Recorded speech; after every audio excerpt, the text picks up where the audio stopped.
I posted back on the Bossman show, friend of the show, coming on the show for his 18th time, D. 18th time in a row, coming on the Bossman show over the years. Teacher Taylor, Fullerton tight on the Bossman show, my number one guest ever. What's good, my brother? Not much, man. Super happy to be back on the show. I didn't realize it's been that many times, but man, it seemed like it was just yesterday when we first started. 15, my brother. That's crazy. That's crazy. I appreciate you having me on that many times. That says a lot about you. Good, brother. I still have on the show, brother. No doubt. Man, how you doing out there, man? How's the summer been going for you and the family, man? Things are good, man. The summer's good. We just wind down, finished summer school, and so guys are home right now, and I'm in the office trying to do some knickknacks and get ready for guys to come back. We start school on the 26th, so it's a good time of year. I think we had a really good summer for our guys, and trying to take a little bit of time with the fam and let your hair down a little bit and get ready to rock and roll, man. Now, D, for you, man, I know the year last year when you wanted, man. So this offseason, how did you and your staff prioritize with the guys for us trying to correct the ills of last year and be better this year going forward, my guy? I think the first thing is just trying to do what we can from a health standpoint. Not that we didn't do that last year, but that's so important.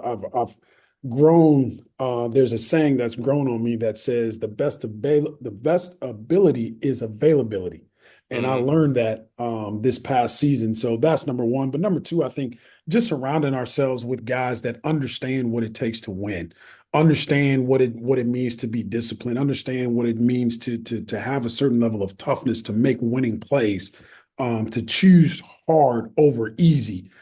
Because in order to get where you're trying to go, it's not going to be easy. It's going to be hard. And so consistently choosing that is really important. But just trying to get guys acclimated to what that looks like and how that feels in terms of, when it's nut crunching time, coming down to 4 minutes left to go in the game or 2 minutes left to go in the game, and you're up two or down two. A lot of our games came down to that, and we couldn't get over the hump, so to speak. And I think this year, that's something that's driving us is the last 4 minutes of every game, being in condition, being healthy, but also just understanding what a championship rebound is or what a championship basket is, stepping to the free throw line and knocking down free throws, doing things that are rudimentary amongst winning programs. And D, like you said, man, it's like the small things, like a first half missed blackout could affect you in the second half. It could be a point or two here or there, like all 50, all down on the floor, 50 balls, like all these different small things, like being at the right rotation, closing out, or doing a backdoor closeout. All these small things we teach in our drills that apply to the games, doing them in game settings and be successful at them so we can win the game. But all these things add up on that scoreboard that don't really get put in a stab sheet, but they show up and mean something to winning. No doubt. And I think being aware, having guys aware of those things, what the small things are and how big of a part they play coming down the stretch. The refs, I think, get a bad shake at this deal in terms of their calls in the last 4 minutes. And really, and I'm a culprit of it too, but really it's what happened the first 35 minutes. The fact that we didn't box out on the free throw line and gave up a free throw basket, the fact that we didn't execute offensively and we missed a layup. Those things compound themselves and they play a big part in the outcome of the game. And that's something that you can control. You can't control the ref's whistle. You can't control missed or made shots, but there's a lot of things that you can control that dictate the outcome that you're looking for. Indeed, well, I also let me say is this like play with controlled aggression. Don't get sped up in the game. I feel like sometimes when game get late, guys get sped up and they get kind of antsy and they take worse shots than they should because they look at the scoreboard and the urge to come back in the game. But hey, we stick to our process, stick to our game plan, work itself out. But sometimes guys get outside of the game plan, get antsy, and get like, oh, I play hero ball to a degree, and take a bad three or a rush shot, just trying to get. I know you mean well, but the result is not well for us. No doubt, no doubt. I think Tony Dungy said it best: is in those moments, when the crap hits the fan, You don't rise to the level of the occasion, you actually sink to the level of your habits. And if your habits are under control, if your habits are knowing the difference between hero shots and hero plays versus doing what you do every single day, that eventually will win over. And so that's something that we're trying to preach to our guys on a day-to-day basis. Hey man, you don't have to do anything spectacular. Just do what you normally do every single day. And that will allow and make spectacular things to happen. And if we can get some buy-in and we can get some belief in that, I think we can make some noise in our conference. Indeed, I know it's not the same comparison, but I was watching this debate three yesterday. I was watching debate three yesterday. There was the Threes Company playing their enemies, and the enemies were up on the Threes Company, and then Beasley, they were taking Trauma taking hero threes and all that kind of good stuff. But then call a timeout, they settled down, defending like Evans defending like crazy. Trauma's locked in, they was running their switches or they drops on the floor, who it was, and finally they worked themselves back in the game. But they got down by a little margin by taking hero shots. Mhm. So happy they were missing and they kept them in the game. No That's doubt. it's 3 on 3 ball, but it's like, hey, it's what we're talking about. Hey, even professionals got antsy and got the scoreboard didn't take the shots that they took, not staying with the process. Took a No time out doubt. to reset, refocus, and then they came back and won the game on a Beasley crazy 3-pointer. But but Yeah, it's but it's just basketball still. no doubt. No doubt. And I think that's in any sport. I think that's in life. You get away from the things that have allowed you to be successful, or you get away from your habits, you get away from doing what you normally do, and you think, oh man, the time is against me, whether you're in the office and you got to get a project done, or whether it's a game time box out, you think you got to do something different.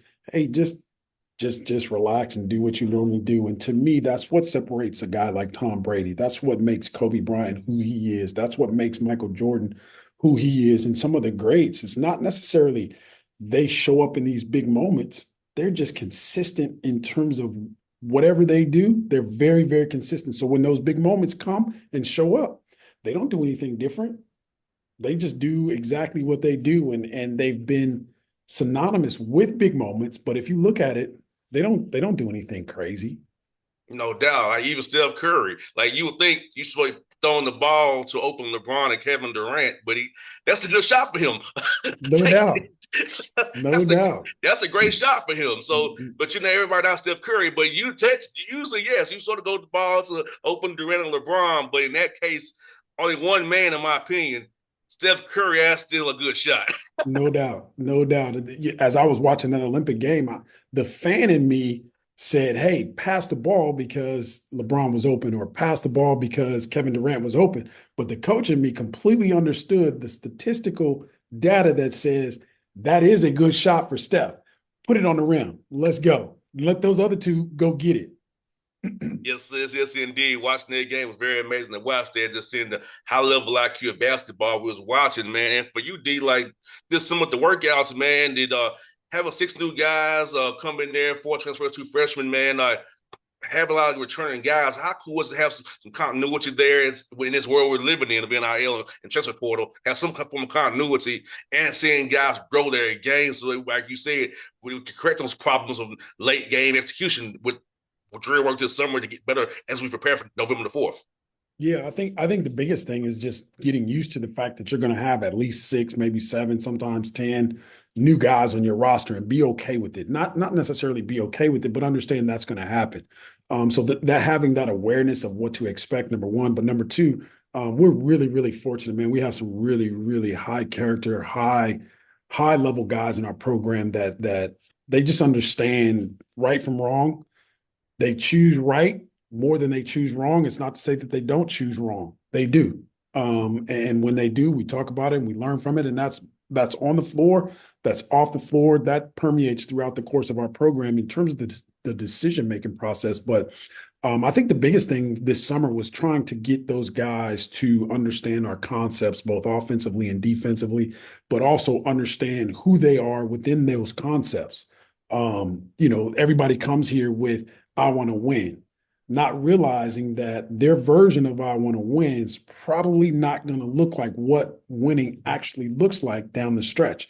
And so being able to understand that and being able to buy into that, but also understand the significance of team chemistry, understanding the significance of our leadership and guys getting along. And so there's a lot of things that we try to do over the course of the summer, but I think we inevitably we established a work ethic that is really, really important. We established a level of connectivity and chemistry that's really, really important. And hopefully it will carry us through you know, tough times when we hit tough times. But I think that's really, really important. And the teams that are able to do that from a chemistry standpoint, you got a lot of new guys and a lot of different thought processes and all of that stuff. The teams that are able to galvanize those guys and quickly come together over the course of a 9 month or 10 month period, those are the teams that normally win out, and we want to be one of those guys. And D, for you, man, is this whole new era we're into with the portal and things, how is it trying to build a roster and match pieces now, knowing that you may only have this guy for a year? So you have to really make it work for that year and try to kind of mold your team for this year, not having a team that you want to have like across the board, but I got to make it work for this year with the talent I have now. Yeah, I think it's hard, number one, but I think number two is doable because that's what we live in. That's the norm now, is that you're going to have new faces. I mean, it's almost like, when you were little, you played football and your coach used to put your name on top of your helmet Oh, with a piece yes. of tape. You almost have to go through that every day. It's like, hey, what? Oh, yeah, that's him. So getting used to that, but I think just understanding that that's going to happen. And the position that I've tried to lay my hat is just understanding that it's important for us to piece together what we can. And then once we're together, understand that there's a short amount of time that we're going to be together, 7, 8, 9 months. Let's make the best out of that time. Let's not talk about what could be, what would be, what should be. Let's see how good we can actually be. Because I've always thought that even this year with this season moving forward, there's enough tools in the shed to get what the job done, right? It's just a matter of making sure that those tools are as sharp as they need to be and as productive as they need to be, so that when it's time, they understand who they are. And I think that's something that's just going to have to be a commonality amongst college sports. Um, as we move forward, as we see things are changing and all of that stuff, I think it's really, really important that guys understand, hey man, I'm here for a good time, not a long time. And be okay with that and run with that and make the best of our time together, so that when it is over, we can feel good about what we did together, as opposed to, oh, I shoulda, coulda, woulda. Nah, man, nobody got time for that. No doubt, man. And you got two freshmen coming in too, man. Lolo and Davis. Talk about those two young men you got coming in there to help you out this year and to be a part of this Fullerton family. Yeah, I think Lolo Lawrence is he's from San Diego, California, so he's right up the road. But in terms of physically, he is physically fit and ready to step in and do some things. I think he is unbelievable athlete. I think the game is starting to slow down for him, and he understands his athleticism and how to use that in the course of a game. Being able to get downhill, but also being able to defend is something that's really, really good for us. So just from a leadership standpoint, he is a true lead guard. I don't even like to call him point guards no more. He's a lead guard where he's trying to supply his team with the basketball so that they can score. But he's also trying to lead them and understand that, from a defensive standpoint, it starts and ends with him. Davis is probably the most intriguing prospect that we've had in a long time. The guy, when we signed him, he was 6'8". Right before he left to go home for the summer, the dude was 6'10". And he is I would call him a Ginsu knife. He can do a little bit of everything. A Swiss knife rather. He can do a little bit of everything. He can put it on the floor and get to the basket. He can shoot with time and space. But he can really, really defend 1 through 4, 1 through 5, maybe, in terms of his length. There's a lot of things that I think he can do, but he also is a young gun. He's only 17, 18, so he doesn't know what he doesn't know. But both of those guys, I think their work ethic has really allowed them to separate themselves from a lot of the other guys across the country, really. And D, with them, this has been the last year of the COVID year, so he won't be playing against 24, 25-year-olds like he is right now. So how important is it for guys like Lolo and Davis to get stronger, knowing you're playing against like truly grown men, due to the way the rules are with the COVID year and guys standing around much longer? I think it's really, really important. And I think it's important for two areas. Number one, physically, just getting stronger and being able to do certain things on the floor. But I think also, probably more importantly, mentally, knowing that I've put in the work to get as strong as I possibly can during this time period. I still got a long ways to go, but I'm physically, mentally confident in my ability because I put in the work. And that to me is almost, man, the summer, I think it's really, really important to lay that foundation from a strength standpoint, mentally and physically for those guys. And they have really taken on to that and understand how important that is because it's something that we talk about as a staff. I think it's something that our strength coach talks about to nauseum, and literally he sees them before they get on the floor with us throughout the whole year, not just the summer, but even during the course of the year. So September, November, he sees them and then we get out, we get after on the floor. And it's the same thing in January, February. So from a confidence standpoint, I want those guys to understand how important their work is in there. And those two guys in particular have done a good job understanding that concept. I got two more for you, D. One on being football coming up. What's your thoughts on the season, man? Are you thinking they're gonna give Lamb his money and get Dak, keep Dak wearing one more year? What's your thoughts so far, man? Man, I wish I had Jerry Jones' number because I would sure enough call him and tell him to give Lamb his money. There's no way we can be who we need to be with that dude sitting at home. I mean, that you have an ability to put a collection of talent on the field and you're not. I mean, I know money is always, a stickler with what they do at the professional ranks, but you're not going to have CD Lamb and Dak for a lifetime. You'd be fortunate enough to have, but I don't think the salary cap will allow that. And so I'm hopeful that CD does get on the floor or field, and the Cowboys can get back to who they are, which is America's team at the top. Now, D, I'm shocked that Parsons did not hold out. I would have held Yeah, out. I was shocked he didn't do it because she yeah, played positions dangerous, more dangerous than CD does. I would be yeah, like, look, bro, if I was agent saying, hold out, you a lineman, you in the trenches. CD's a receiver. He got room to operate and get down. You don't, brother. yeah, But he didn't hold yeah. out. So I'm like, we still got to pay him too. Yeah, the fan in me is super happy and understands that, hey man, we need him. We want him on the field as much and as often as we can. Hell, if we can get him on the offensive side, let's get him on the offensive side and let's do that with him. But obviously the coach in me is aware of the salary cap and all of the things that you're talking about in terms of holding out, and I understand both sides of it. But on Sundays, I'm more of a fan than I am a coach. That started when I was shucks 10 or 11 years old. So like I'm a fan. Like I turn my phone off. My mama don't even call me. She knows I ain't answering the phone when the Cowboys is on. So it's that serious to me. So hopefully we can get everybody on the field and make do with what we got, because again, like our basketball team, there's plenty enough tools in the shed to get the job done. And when I say get the job done, I'm talking about winning a Super Bowl. Which is, maybe crazy talk, but I believe in the Cowboys like that. So You got that's to, what we're man. gonna You, do. you have to, man. And the last one for you, man. Olympics coming to LA in 28, man. I know we talked about off the air, man, but how excited for you to come to Cali, man. So to be a part of it, man, and take the family around and your girls around it, man, to see this unique event. I remember '96 I had in Atlanta. I remember that experience I had in '96. It was fun. So it's gonna be fun. It's fun to go to LA and enjoy it. No doubt, it's going to be crazy. Shucks, even though it's 4 years away, I mean, we're already talking about, buying tickets or getting access to different venues and different events and all that stuff with my girls. I'm sure they'll want to see soccer. I'm sure they'll want to see gymnastics. I'm sure they'll want to see volleyball, and of course, I want to see basketball. So we'll try to take advantage of being from here, but some of the contacts like yourself, hopefully can lend us a helping hand to make our appearance at the 28 Olympics worthwhile.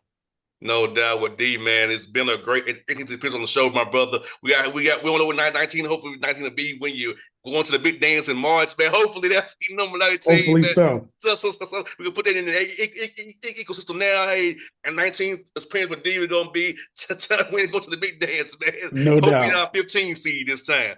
No doubt. No doubt. I don't care if I'm a 17 seed. I just want to be in the tournament, man. That being in the tournament, that means we didn't won a lot of games. So that's all I care about. And I appreciate you having me, man, and sticking with me. And I enjoyed conversation with you and all of that stuff on and off the air. So anytime you call, I'm on.